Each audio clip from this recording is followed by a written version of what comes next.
സ്വപ്നതുല്യമായ പദ്ധതികളുണ്ട് കേരളത്തെ രക്ഷിക്കാൻ. ഞാൻ എല്ലാം പറയുന്നില്ല, സസ്പെൻസ് പോകും.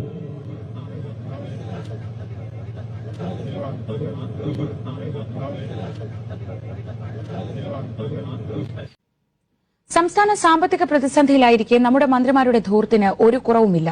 സർക്കാർ ചെലവിൽ 6 ഡ്രൈവർമാരെ വെച്ച മന്ത്രിമാരുണ്ട് കേരളത്തിൽ. മന്ത്രി VS ശിവകുമാറിന്റെ കാർ ഓടിക്കാനാണ് 6 ഡ്രൈവർമാർ.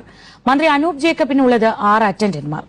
ചെലവ് ചുരുക്കണമെന്ന് ഉത്തരവിറക്കിയ ശേഷവും മന്ത്രിമാരുടെ ധൂർത്ത് തുടരുന്നു. കടുത്ത സാമ്പത്തിക പ്രതിസന്ധി.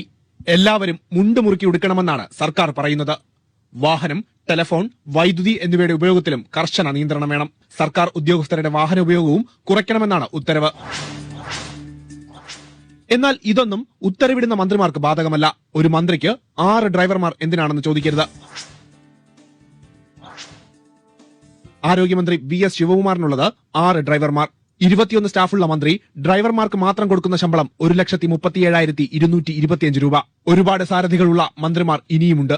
മന്ത്രി ആര്യാടൻ മുഹമ്മദിന്റെ സാരഥികൾ 5 പേരാണ്. ഇവർക്ക് മാത്രം സർക്കാർ ചെലവ് ഏതാണ്ട് 1 ലക്ഷത്തോളം രൂപ.